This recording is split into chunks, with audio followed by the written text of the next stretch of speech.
critical foreign policy and national security positions in my administration. It's a team that will keep our country and our people safe and secure. And it's a team that reflects the fact that America is back, ready to lead the world, not retreat from it, once again sit at the head of the table, ready to confront our adversaries and not reject our allies, ready to stand up for our values. In fact, in calls from world leaders that I've had, about 18 of them or 20 so far, I'm not sure the exact number, in the weeks since we won the election, I've been struck by how much they're looking forward to the United States reasserting its historic role as a global leader, both in the Pacific as well as the Atlantic, all across the world. The team meets this moment, this team behind me. They embody my core beliefs that America is strongest when it works with its allies. Collectively, this team has secured some of the most defining national security and diplomatic achievements in recent memory, made possible through decades of experience working with our partners.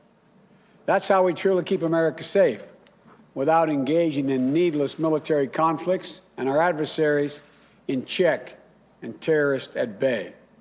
And that's how we counter terrorism and extremism, control this pandemic and future ones, deal with the climate crisis, nuclear proliferation, cyber threats and emerging technologies that spread authoritarianism, and so much more. And while this team has unmatched experience and accomplishments, they also reflect the idea that we cannot meet these challenges with old thinking and unchanged habits. For example, we're going to have the first woman lead the intelligence community, the first Latino and immigrant to lead the Department of Homeland Security, and a groundbreaking diplomat at the United Nations.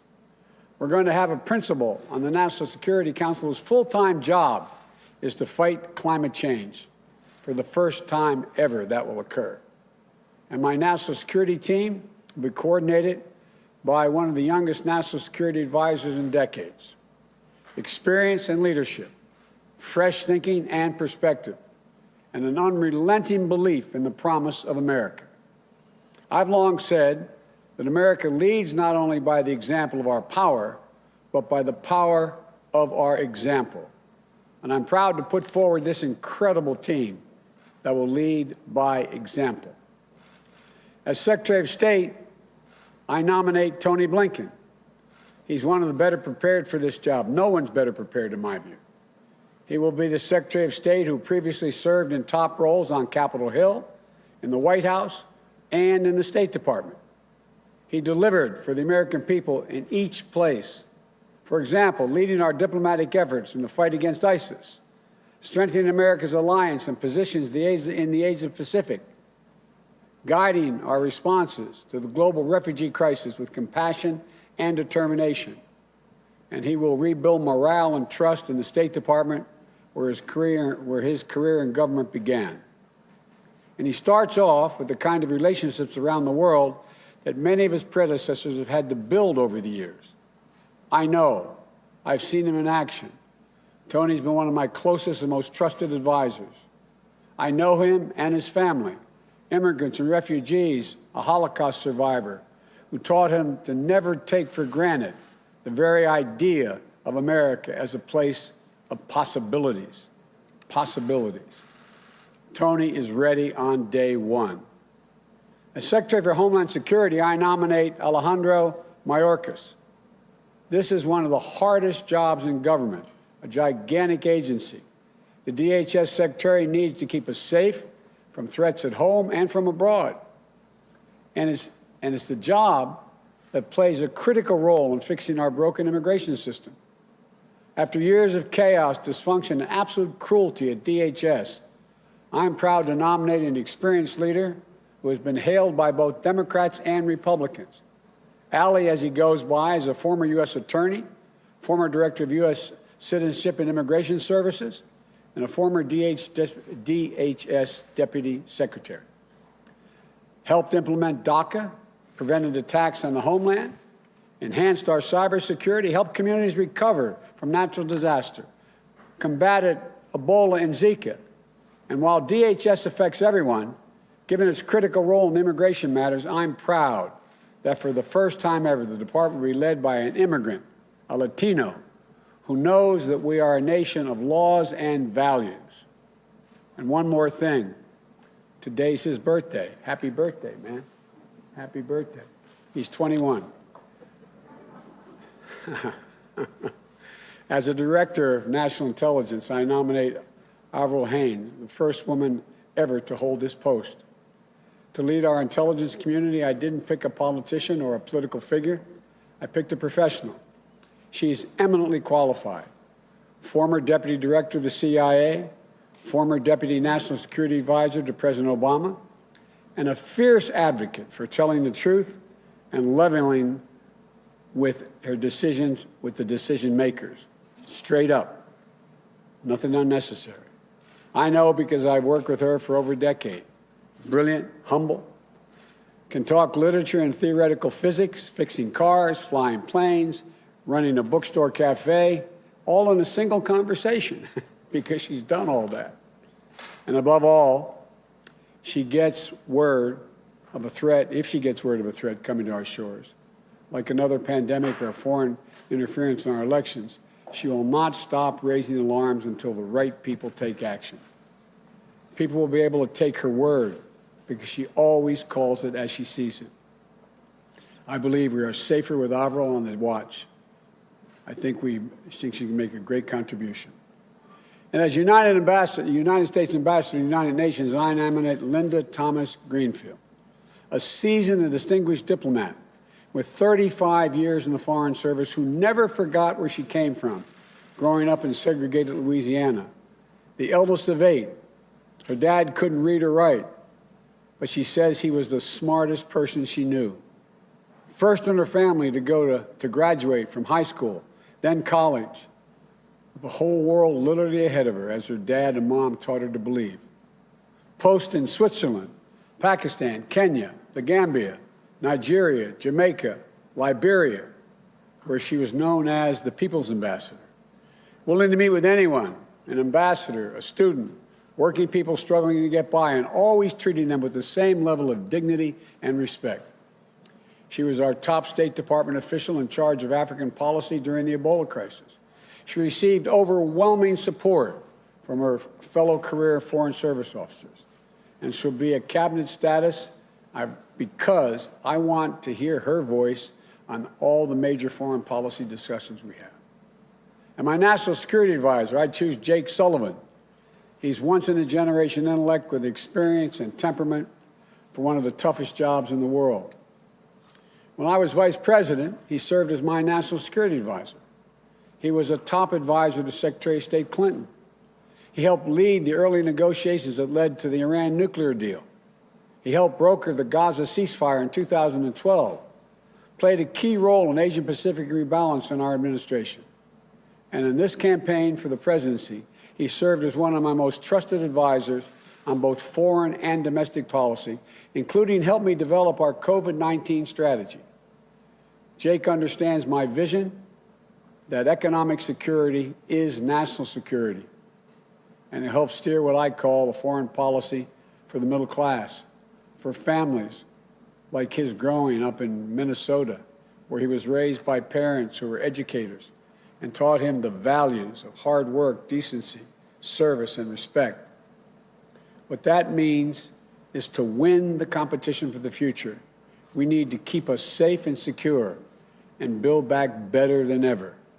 We need to invest in our people, sharpen our innovative edge, unite the economic might of our democracies around the world to grow the middle class and reduce inequity, and do things like counter predatory trade practices that our competitors and our adversaries.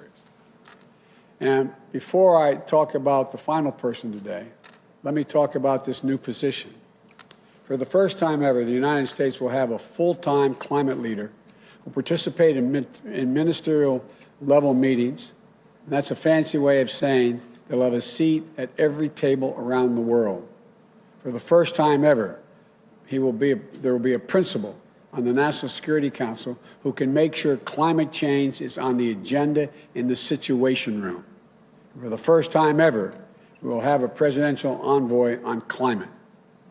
He will be matched with high-level White House climate policy coordinator and policy-making structure to be announced in December. And that'll lead efforts here in the United States to combat the climate crisis, mobilize action to meet the existential threat that we face. Let me be clear. I don't for a minute underestimate the difficulties of meeting my bold commitments to fighting climate change. But at the same time, no one should underestimate for a minute my determination to do just that. And as for the man himself, if I had a former Secretary of State who helped negotiate the Paris Climate Accord, or a former presidential nominee, or a former leading senator, or the head of a major climate organization for the job, they would show my commitment to the United States and the whole world.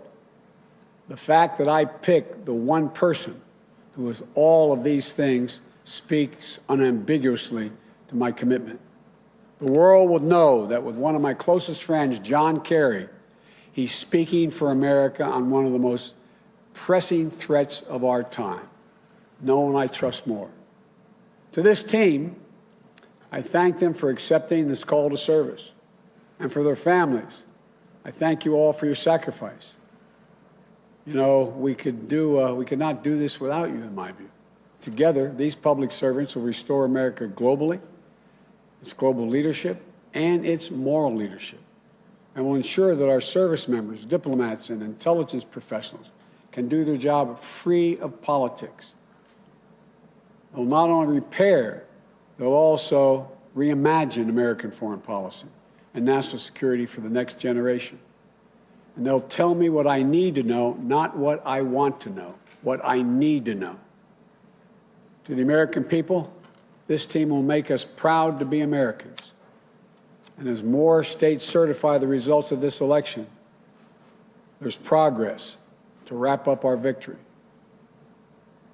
You know, I'm pleased to have received the ascertainment from GSA to carry out a smooth and peaceful transition of power, so our teams can prepare to meet the challenges at hand, to control the pandemic, to build back better, and to protect the safety and security of the American people. And to the United States Senate, I hope these outstanding nominees received a prompt hearing and that we can work across the aisle in good faith to move forward for the country. Let's begin that work to heal and unite America as well as the world. I want to thank you all. May God bless you. May God protect our troops. And now I turn this over, this new team, starting with our next Secretary of State, Tony Blinken. Get my mask here, Tony, so I don't get in trouble. And we're going to clean off the podium.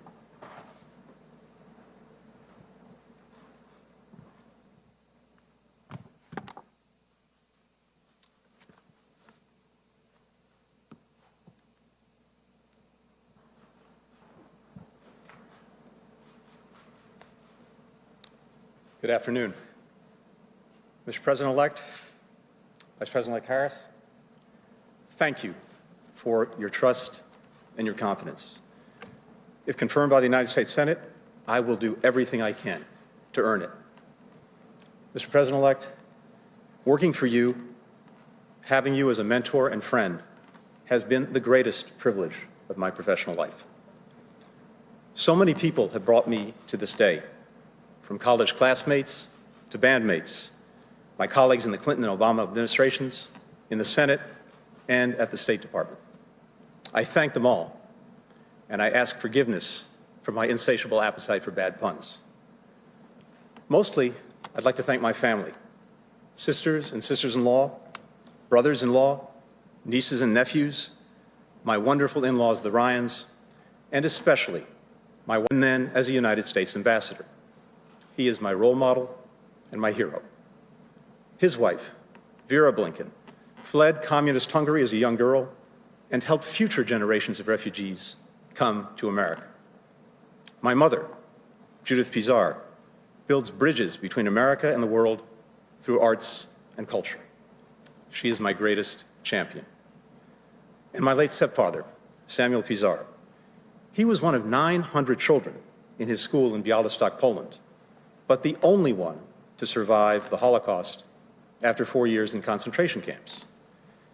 At the end of the war, he made a break from a death march into the woods in Bavaria. From his hiding place, he heard a deep rumbling sound.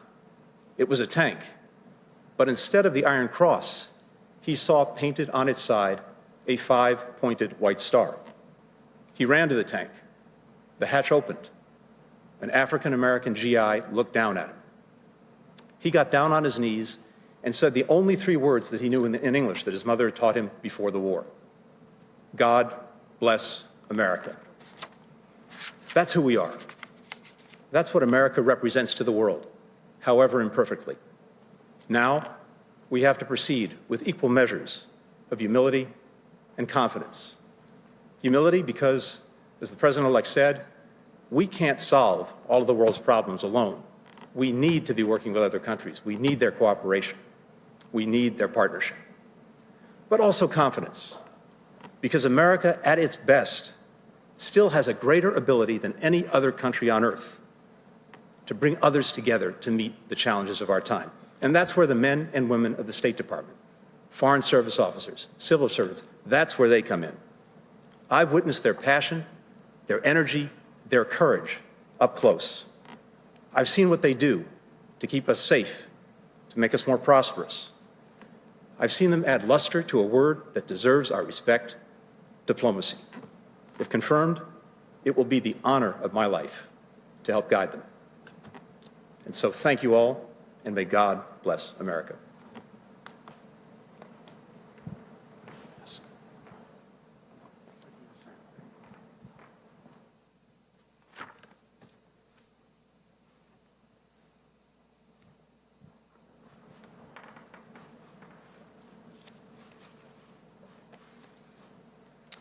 Good afternoon, Mr. President-elect, Madam Vice President-elect.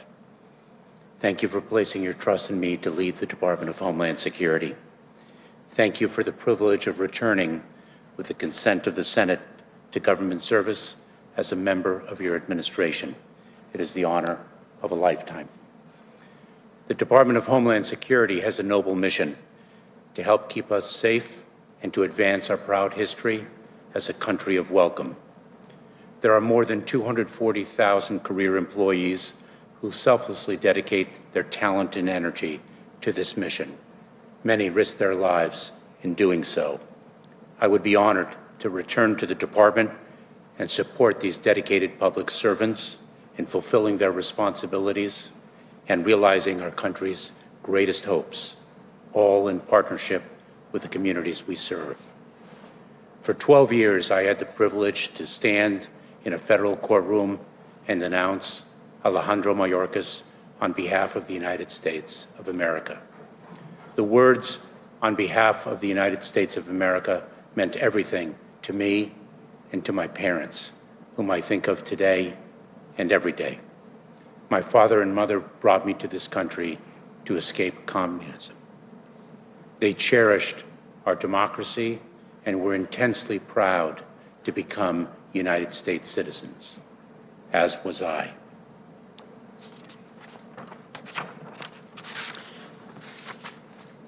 I have carried that pride throughout my nearly 20 years of government service and throughout my life. My parents are not here to see this day.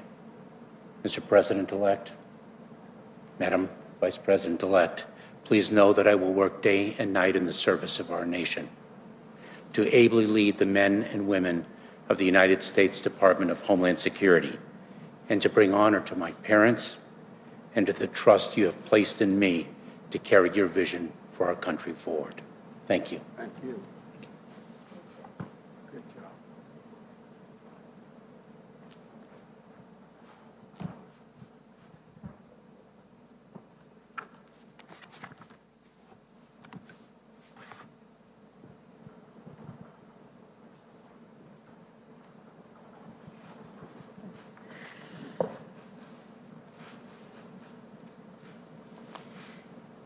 Mr. President-elect, Madam Vice President-elect, I am grateful and even more so humbled by the trust that you placed in me for this role. I'm especially honored to be standing not only by your side, but also alongside some of the most talented and inspiring public servants this country has ever seen. I know, Mr. President-elect and Madam Vice President-elect, that you have selected us not to serve you, but to serve on behalf of the American people, to help advance our security, our prosperity, our values, that the call to service in this role is what makes this nomination such a tremendous honor. If afforded the opportunity to do so, I will never forget that my role on this team is unique. Better than that of a policy advisor, I will represent to you, Congress, and the American public, the patriots who comprise our intelligence community. Mr. President-elect, you know that I have never shied away from speaking truth to power, and that will be my charge as Director of National Intelligence. I've worked for you for a long time, and I accept this nomination knowing that you would never want me to do otherwise, and that you value the perspective of the intelligence community, and that you will do so even when what I have to say may be inconvenient or difficult, and I assure you there will be those times. And finally, to our intelligence professionals, the work you do, oftentimes under the most austere conditions imaginable, is just indispensable. It will become even more complex because you will be critical to helping this administration position itself not only against threats such as cyber attacks or terrorism and the proliferation of nuclear, biological, or chemical weapons, but also those challenges that will define the next generation, from climate change to pandemics and corruption. And it would be the honor of a lifetime to be able to work alongside you once again to take these challenges on together. Thank you so much.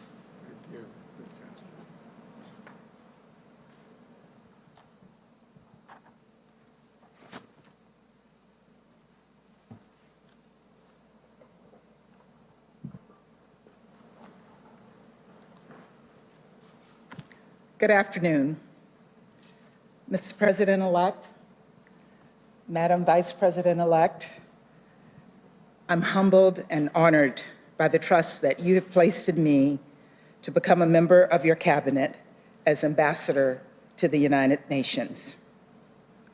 In the years that I've worked in government, I'm always struck by how only in America would we be where we are today, where life can be hard and cruel, but there's hope in the struggle. There's promise in our dreams, where you learn to believe in yourself and that anything is possible. Like both of you, I learned from my family. Mr. President-elect, thank you for those generous words that you said about me. My parents had very little back in Louisiana where I grew up, but they gave me and my siblings everything they had. And I know how proud they would be of this day. On this day, I'm also missing my mentor, Ambassador Ed Perkins, who served as the U.S. Ambassador to the United Nations under President George H.W. Bush and President Clinton, and who was also from Louisiana. He told me constantly, Linda, don't undersell yourself. And he would always do everything possible to lift me up. He passed away last week, but I know he's here with us today. And on this day, I'm thinking about the American people, my fellow career diplomats and public servants around the world. I want to say to you, America is back. Multilateralism is back. Diplomacy is back. Mr. President-elect, I've often heard you say how all politics is personal, and that's how you build relationships of trust and bridge disagreements and find common ground. And in my 35 years in the Foreign Service across 4 continents, I put a Cajun spin on it. I called it gumbo diplomacy. Wherever I was posted around the world, I'd invite people of different backgrounds and beliefs to help me make a roux and chop onions for the Holy Trinity and make homemade gumbo. It was my way of breaking down barriers, connecting with people, and starting to see each other on a human level. A bit of lagniappe is what we say in Louisiana. That's the charge in front of us today. The challenges we face, a global pandemic, the global economy, the global climate change crisis, mass migration and extreme poverty, social justice, are unrelenting and interconnected, but they're not unresolvable if America is leading the way. Thank you.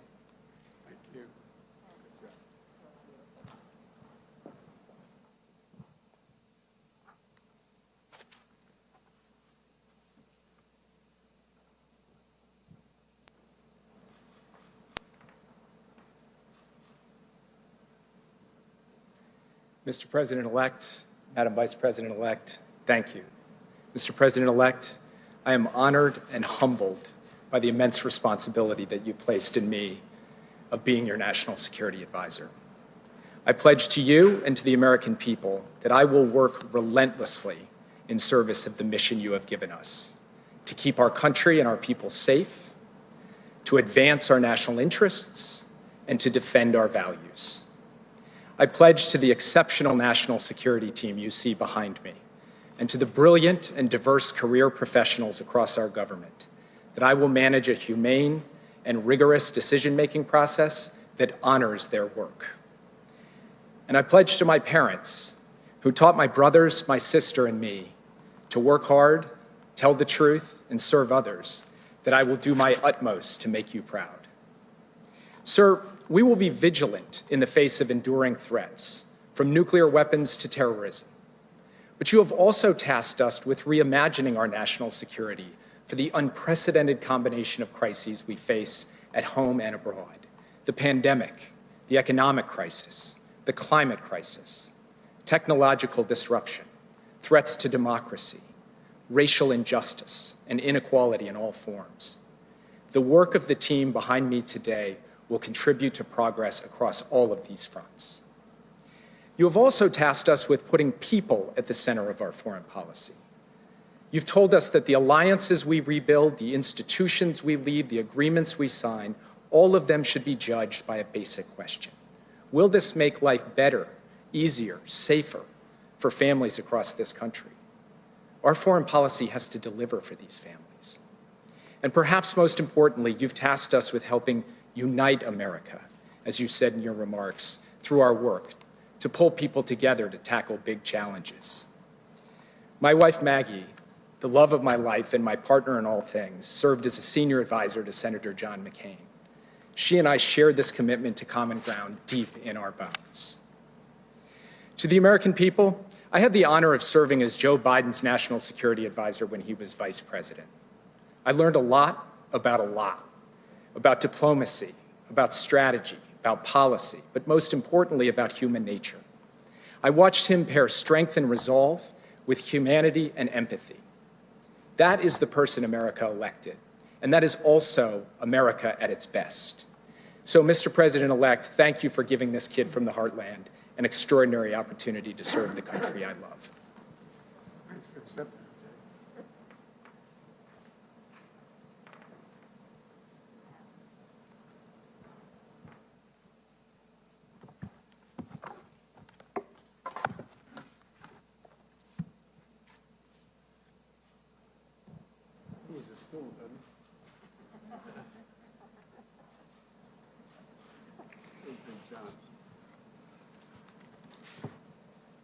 Mr. President-elect, Vice President-elect Harris, thank you, Mr. President-elect, for your generous words. And most of all, thank you for the trust and the responsibility of this appointment.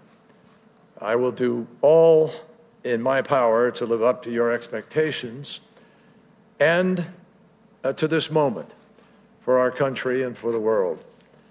And I begin by thanking my family for empowering me and encouraging me to take this task on.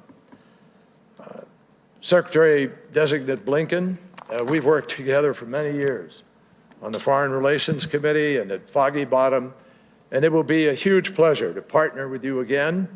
You will be a terrific secretary. Mr. President-elect, you've put forward a bold, transformative climate plan.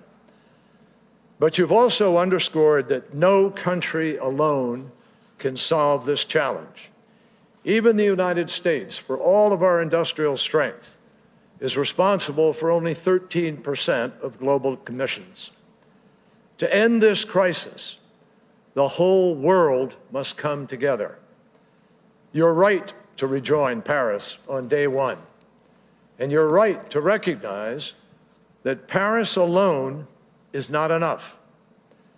At the global meeting in Glasgow 1 year from now, all nations must raise ambition together, or we will all fail together. And failure is not an option. Succeeding together means tapping into the best of American ingenuity, creativity, and diplomacy, from brain power to alternative energy power, using every tool we have to get where we have to go. No one should doubt the determination of this president and vice president.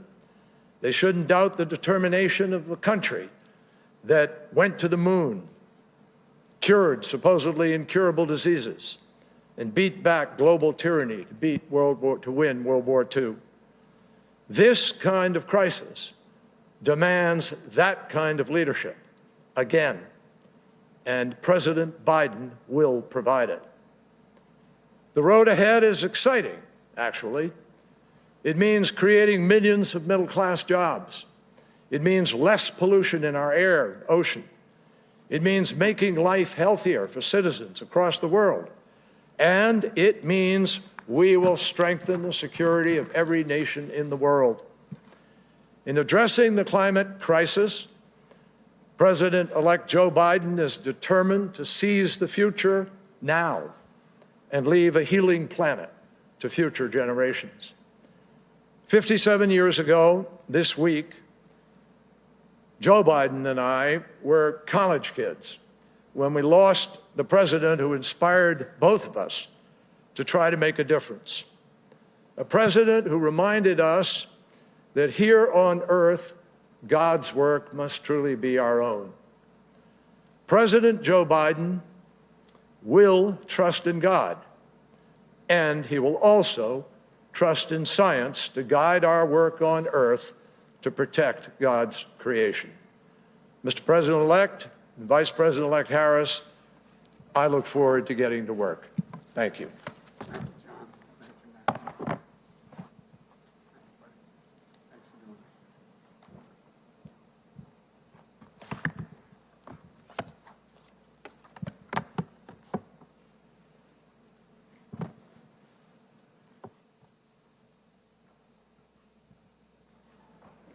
Thank you, Secretary Kerry. And congratulations, Mr. President-elect, on bringing together this extraordinary team. I have always believed in the nobility of public service, and these Americans embody it. Their lives and careers are a testament to the dedication, sacrifice, and commitment to civic responsibility that have strengthened our democracy and kept America's promise alive for more than 200 years. President-elect Biden and I have long known that when we were elected, we would inherit a series of unprecedented challenges upon walking into the White House. Addressing these challenges starts with getting this pandemic under control, opening our economy responsibly, and making sure it works for working people. And we also know that our challenges will require us here at home to overcome those issues that block our ability to proceed. Our challenge here is a necessary foundation for restoring and advancing our leadership around the world. And we are ready for that work. We will need to reassemble and renew America's alliances, rebuild and strengthen the national security and foreign policy institutions that keep us safe and advance our nation's interests, and confront and combat the existential threat of climate change that endangers us all. I take these issues very seriously. My whole career has been about keeping people safe, from serving as district attorney to California's attorney general, to the United States Senate, where I have served on the Intelligence and Homeland Security Committees. I have come to know firsthand the gravity of the challenges and threats facing the United States. And over the past few months, I have also come to know the sound judgment, expertise, and character of the people on this stage. I can say with confidence that they are, to a person, the right women and men for these critical positions. And I look forward to working alongside them on behalf of the American people and on behalf of a president who will ask tough questions, demand that we be guided by facts, and expect our team to speak the truth, no matter what. A president who will be focused on one thing and one thing only: doing what is best for the people of the United States of America. When Joe asked me to be his running mate, he told me about his commitment to making sure we selected a cabinet that looks like America, that reflects the best of our nation. And that's what we have done. Today's nominees and appointees come from different places. They bring a range of different life and professional experiences and perspectives. And they also share something else in common: an unwavering belief in America's ideals, an unshakable commitment to democracy, human rights, and the rule of law. And they understand the indispensable role of America's leadership in the world. These women and men are patriots and public servants to their core. And they are leaders, the leaders we need to meet the challenges of this moment and those that lie ahead. Thank you. Thank all of you for accepting. We appreciate it. Thank you. All right. Thank you, folks.